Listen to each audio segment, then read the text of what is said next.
Sejam bem-vindos e bem-vindas ao canal. Hoje teremos um conteúdo especial. Um dos nossos inscritos, Alan, pediu-me um conteúdo sobre República Velha. Caso alguém queira um tema que seja do século XIX, XX e XXI, deixem nos comentários.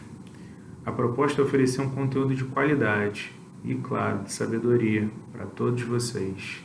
Sem delongas, vamos ao vídeo.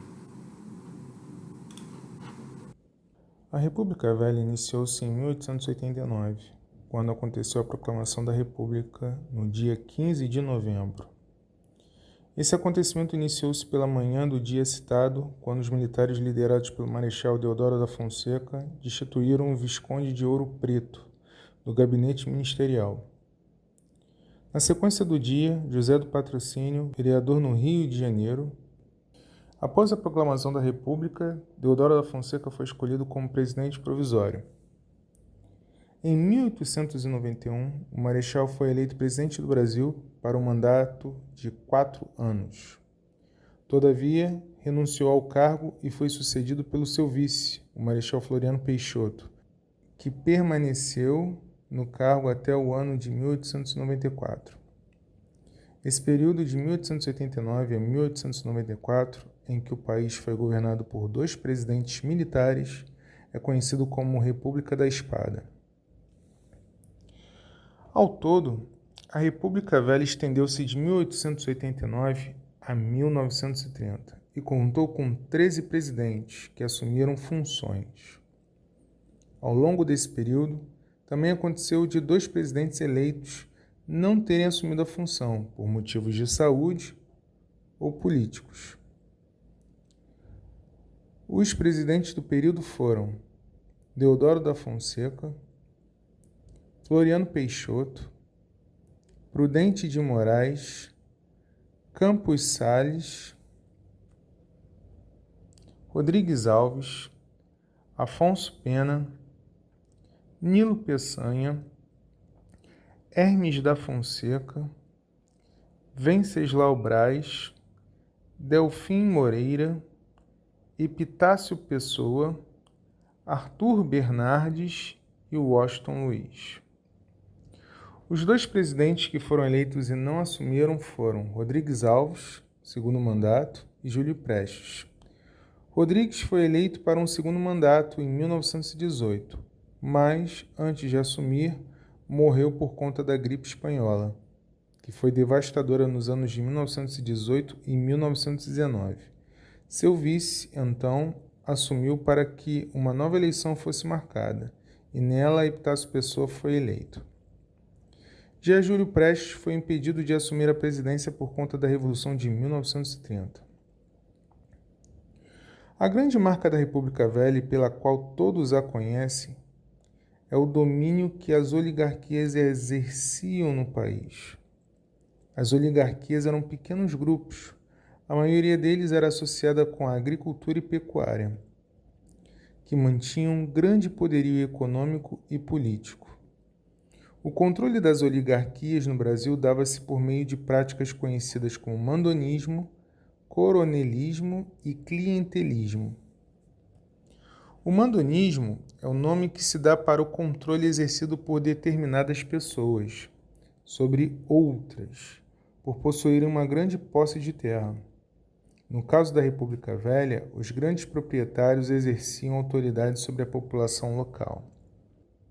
O coronelismo, prática em que o coronel, grande proprietário de terra, latifundiário, exercia seu domínio sobre as populações locais, de forma a conquistar os votos que eram necessários para atender os interesses da oligarquia estabelecida e do governo federal.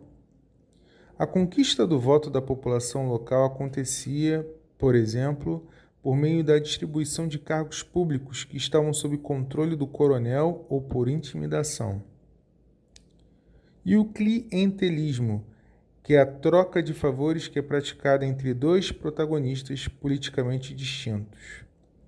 Essa prática não precisa da figura do coronel para acontecer, pois toda entidade politicamente superior que realiza um favor a outra política inferior em troca de um benefício e está praticando o clientelismo.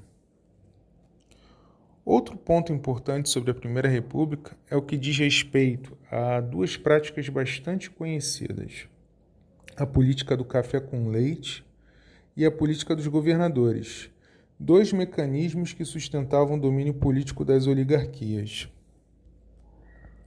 A política dos governadores, ou política dos estados, foi criada durante o governo de Campos Salles e estruturou o funcionamento de toda a política brasileira durante o período da República Velha. Sua atuação foi responsável por fortalecer uma aliança entre executivo e legislativo ao longo da República Velha. Nessa política, o governo federal dava seu apoio para a oligarquia mais poderosa de cada estado, como forma de reduzir as disputas locais entre diferentes oligarquias. Em troca do apoio, as oligarquias tinham como dever eleger deputados e orientá-los a apoiar as pautas do executivo no legislativo. Para que a política dos governadores desse certo, o coronel era uma figura primordial, uma vez que toda a conjuntura para conquistar votos para eleger os deputados da oligarquia eram feitos por esse protagonista. O coronel utilizava-se do seu poderio financeiro para exercer pressão para que os eleitores votassem no candidato desejado. A intimidação de candidatos ficou conhecida como voto de cabresto. Os coronéis, por sua vez, não obtinham a quantidade de votos desejados somente pela intimidação, mas também por meio da manipulação eleitoral. Duas práticas muito comuns eram utilizar o registro de pessoas falecidas para que uma mesma pessoa pudesse votar diversas vezes e manipular as atas eleitorais. A política do café com leite é um dos conceitos mais conhecidos desse período e faz referência ao acordo que existia entre as oligarquias de São Paulo e de Minas Gerais a respeito da escolha dos presidentes. Esse acordo determinava que as oligarquias citadas revezariam os candidatos que concorreriam à presidência. Um ponto importante a respeito da política do café com leite é que os historiadores têm apontado limites para seu uso, uma vez que a atuação dessa prática de revezamento não se estendeu por toda a República Velha, já que representantes de outras oligarquias também foram eleitos no curso desse período. A República Velha foi um período em que o Brasil esboçou um desenvolvimento industrial, mesmo que bastante tímido. Os reflexos do desenvolvimento industrial do país deram-se de maneira concentrada, destacando-se principalmente a cidade de São Paulo, que teve um grande salto populacional no período.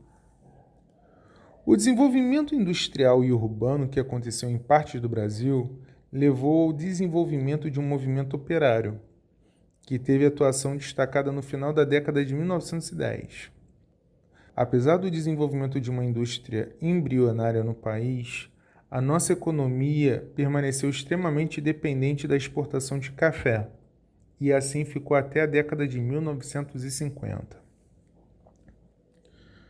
Quando o assunto é sobre os direitos sociais, a República Velha é marcada como um período em que esses direitos foram bastante desrespeitados. Houve desprezo aos direitos sociais e a existência de uma desigualdade evidente que fizeram com que esse período também fosse de luta para muitos que procuravam uma condição de vida mais digna e que estavam insatisfeitos com as ações praticadas pelos governos. Existe uma frase que geralmente é atribuída ao presidente Washington Luiz e que dá o tom da forma como a questão era tratada na República Velha. A suposta frase dita pelo presidente foi: questão social é caso de polícia. As tensões existentes resultaram em diversas revoltas, como Guerra de Canudos, que aconteceu em novembro de 1896 a outubro de 1897, no sertão da Bahia, em uma fazenda improdutiva ocupada por Antônio Conselheiro e seus mais de 20.000 seguidores. Possuía o caráter messiânico, por conta das pregações de conselheiro. Envolvia a luta contra a fome, miséria e a seca nordestina, região desassistida pelo governo federal, que passava naquele momento pela transição da monarquia para a república. Se caso houver interesse nesse assunto em profundidade, coloque nos comentários. A Revolta da Armada foi outra revolta, que foi elaborada pela Marinha. Aconteceu no Rio de Janeiro entre os anos de 1891 e 1894. Exigiu maior participação dos marinheiros na República Brasileira e foi contrária à concentração de poder nas mãos dos presidentes da República. A revolta aconteceu durante os 2 primeiros governos republicanos, na rixa entre Marinha e Exército, porque os candidatos apresentados eram os militares do Exército. Os marinheiros revoltosos foram derrotados no Rio de Janeiro e migraram para o sul do país a fim de lutarem na Revolução Federalista. A Revolta da Armada expôs a ruptura entre os republicanos logo após a proclamação da República em 1889. Já a Revolta da Vacina foi um levante popular que aconteceu em 1904 e foi motivado pela insatisfação da população com a campanha de vacinação obrigatória. Essa insatisfação foi gerada por falta de informação e aconteceu em um momento de agitação no Rio de Janeiro, resultando das formas na cidade por Rodrigues Alves e Pereira Passos. A Revolta da Chibata foi um motim organizado pelos soldados da Marinha Brasileira de 22 a 27 de novembro de 1910. A revolta organizada pelos marinheiros ocorreu em embarcações da Marinha que estavam atracadas na Baía da Guanabara e foi motivada principalmente pela insatisfação dos marinheiros com os castigos físicos. Um exemplo foi o Almirante Negro, conhecido como João Cândido. Já a Guerra do Contestado foi um conflito ocorrido na fronteira dos estados do Paraná e Santa Catarina, entre os anos de 1912 e 1914, envolvendo a disputa de terras naquela região rica em erva mate e por onde seria construída a estrada de ferro ligando São Paulo ao Rio Grande do Sul. A construção da ferrovia atraiu milhares de pessoas para trabalharem nessa empreitada.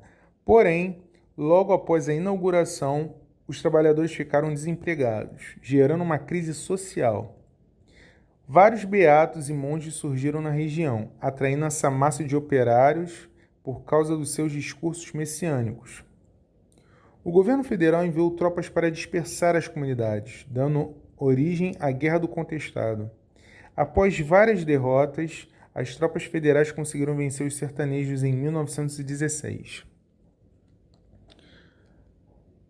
A revolta do Forte de Copacabana foi uma das primeiras manifestações do movimento tenentista. O levante do Forte de Copacabana foi uma das mais significativas demonstrações de crise de hegemonia oligárquica. Essa revolta se iniciou em 1922, período em que acontecia a campanha de sucessão ao governo do presidente Epitácio Pessoa. A disputa eleitoral envolveu Arthur Bernardes, representante da oligarquia paulista, e Nilo Peçanha, apoiado pelos militares e oligarcas dissidentes do Rio de Janeiro, Pernambuco e Bahia. Derrotados na disputa eleitoral, os tenentes se sentiram profundamente frustrados com a perpetuação de mais um representante das oligarquias. Foi nesse momento que uma série de cartas falsas, supostamente escritas por Arthur Bernardes, dirigia várias críticas a ação política dos oficiais do Exército. Ao mesmo tempo, havia um descontentamento geral contra o novo governo, em uma época em que a população sentia profundamente as mazelas causadas pelo conservadorismo político-econômico dos oligarcas. Já a Revolta Paulista de 1924 foi um levante militar organizado por jovens oficiais do Exército que faziam parte do tenentismo. Os rebeldes pretendiam derrubar o governo de Arthur Bernardes, pois estavam descontentes com os rumos tomados pelos civis enquanto líderes da República Brasileira. A revolta aconteceu 2 anos depois do movimento tenentista do Forte de Copacabana. O governo federal conseguiu derrotar as revoltas tenentistas. Em São Paulo, os insurgentes, logo após perderem a batalha contra as tropas governistas, se reuniram em torno do tenente Luiz Carlos Prestes e organizaram a Coluna Prestes, que percorreu o interior do Brasil denunciando os abusos da República Velha. A política da República Velha entrou em crise porque a estrutura política que sustentava as oligarquias no poder começou a ruir. A decadência da política da República Velha está relacionada com as disputas pelo poder entre as oligarquias e com o surgimento de movimentos de oposição, que lutavam por impor uma alternativa ao modelo oligárquico. Diretamente, o fim da República Velha estava atrelado com a disputa na eleição presidencial de 1930. Nessa disputa, paulistas e mineiros romperam com seu acordo, pois os primeiros não queriam realizar o revezamento para a presidência, conforme estipulava a política do café com leite. Devido a essas circunstâncias, os paulistas lançaram Júlio Prestes e os mineiros aliaram-se com outras oligarquias e lançaram Getúlio Vargas como candidato à presidência. Após serem derrotados, a chapa de Vargas, chamada Aliança Liberal, rebelou-se quando o vice de Vargas, chamado João Pessoa, foi assassinado. O assassinato de João Pessoa não teve relações com a disputa eleitoral daquele ano, mas foi utilizado como pretexto para o levante contra o presidente Washington Luiz. O resultado dessa revolta, conhecida como Revolução de 1930, foi a derrubada do presidente Washington Luiz em outubro de 1930 e o impedimento de que Júlio Prestes assumisse a presidência. No mês seguinte, Getúlio Vargas assumia como presidente provisório do Brasil e iniciava um mandato que se estenderia por 15 anos. A conclusão que chegamos é que a República Velha foi uma forma de contrapor a monarquia, que havia perdido suas alianças. Uma delas foi a Igreja Católica, que não aceitava maçons dentro da Igreja, devido à bula Syllabus. O rei Dom Pedro II não acatou a ordem vinda do Vaticano e prendeu 2 bispos contrários à sua ordem, entre eles o bispo de Belém e de Olinda, criando a cisão entre o Império e a Igreja. Aos militares, a questão foi em relação a melhores condições para eles, em relação ao soldo, ou seja, o valor recebido mensalmente para cada militar e com a carreira. Ademais, eles queriam manifestar suas opiniões políticas. E, é claro, não podiam. E, para completar, havia também os latifundiários, que, por sua vez, com a abolição dos escravos, não tiveram reembolso de suas propriedades. É difícil até dizer sobre isso, mas os escravos não eram humanos para esses senhores. Sendo assim, tivemos a República, que foi tardia, e o processo dessa república não foi fácil.